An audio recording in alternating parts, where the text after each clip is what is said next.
Mais vous êtes pas mort, espèce de connard? Et non, je ne suis pas mort, c'est juste que j'avais un petit peu moins le temps, mais j'en ai de nouveau un petit peu, donc nous sommes repartis, et aujourd'hui on va parler des guerres les plus rapides de l'histoire.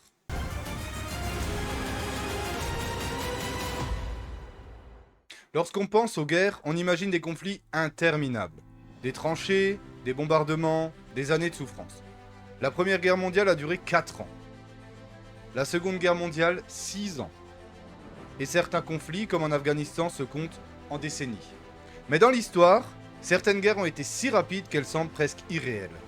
Aujourd'hui, découvrons ensemble les guerres les plus rapides jamais enregistrées. L'invasion du Luxembourg, l'invasion du Danemark et la guerre la plus courte de tous les temps, la guerre anglo-zanzibarienne.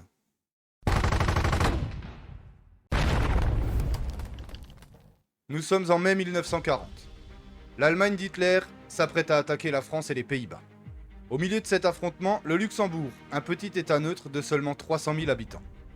Le pays dispose d'une armée minuscule. 400 soldats, 125 gendarmes. Autant dire rien du tout face aux divisions blindées de la Wehrmacht. Pourtant, le Luxembourg espère que sa neutralité, comme lors de la Première Guerre mondiale, sera respectée. Mais le 10 mai à 4h du matin, l'opération allemande Fallgelb commence. Les chars et camions allemands franchissent la frontière. Des commandos s'emparent de ponts stratégiques avant qu'ils ne soient détruits. Quelques gendarmes et volontaires luxembourgeois tentent bien de résister, mais l'opposition est plus symbolique qu'autre chose. En quelques heures, tout est terminé. La grande-duchesse Charlotte et son gouvernement fuient à l'étranger et le Luxembourg tombe sous l'occupation allemande. La guerre du Luxembourg n'aura duré qu'une matinée, mais l'occupation, elle, durera plus de 4 ans, marquée par la germanisation forcée, la déportation de résistants, et l'intégration de jeunes luxembourgeois dans l'armée allemande contre leur volonté.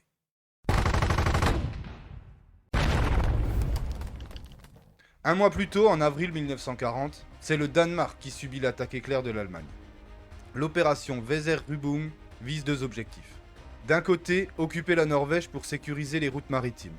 Et de l'autre, contrôler le Danemark pour protéger les lignes d'approvisionnement en fer suédois. Le 9 avril, aux alentours de 4h15, les troupes allemandes attaquent par surprise. La Luftwaffe survole Copenhague et menace de bombarder la capitale.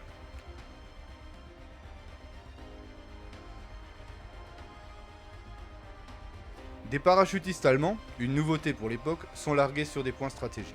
C'est la première fois qu'on utilisera des parachutistes dans des opérations d'envergure. Sur Terre, les blindés franchissent la frontière sans rencontrer une très grande résistance. L'armée danoise, bien que plus puissante que l'armée luxembourgeoise, est faible. Environ 15 000 hommes mal équipés face à une puissance écrasante. Dès le matin, le gouvernement et le roi Christian X comprennent que résister serait simplement une catastrophe pour la nation. En seulement 6 heures, le Danemark capitule. Mais l'histoire danoise est particulière. Contrairement à la Pologne ou à la France, le pays garde une certaine autonomie sous occupation. Le roi reste en place et devient une figure symbolique de résistance. On raconte même qu'il circulait à cheval dans Copenhague sans garde rapprochée, un acte de défi silencieux envers les Allemands. Une guerre éclair qui aura duré 6 heures, mais une occupation qui durera jusqu'en 1945.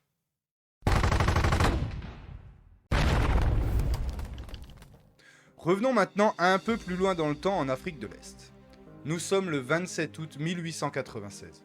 Au sultanat de Zanzibar, un petit état insulaire stratégique sous forte influence britannique. À la mort du sultan favorable aux Britanniques, son successeur Khalid Ben Bargash Putain, je l'avais passé, fait chier. À la mort du sultan favorable aux Britanniques, son successeur Khalid Ben Bargash s'empare du pouvoir sans leur accord. Grosse erreur. Londres refuse de le reconnaître. Un ultimatum est lancé, il doit quitter le palais avant 9h. Sinon, la guerre sera déclarée. Khalid ignore l'avertissement et rassemble environ 2800 partisans armés retranchés dans le palais. Face à lui, la Royal Navy aligne plusieurs croiseurs et canonnières. À 9h02, l'ultimatum expire. Les navires britanniques ouvrent le feu. Le palais est pilonné, la petite flotte du sultan est coulée en quelques minutes. À 9h40, le drapeau du sultan est abaissé, la guerre est terminée. Le bilan de l'opération, environ 500 morts du côté de Zanzibar contre un seul blessé léger du côté britannique.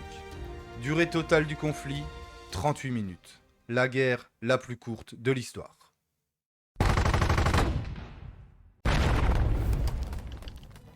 D'autres guerres ont aussi été étonnamment rapides. En 1967, la guerre des 6 jours entre Israël et ses voisins arabes.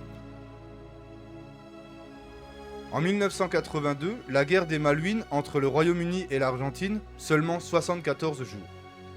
Pas aussi courte que Zanzibar ou le Danemark, mais elle montre à quel point la rapidité peut bouleverser le cours de l'histoire.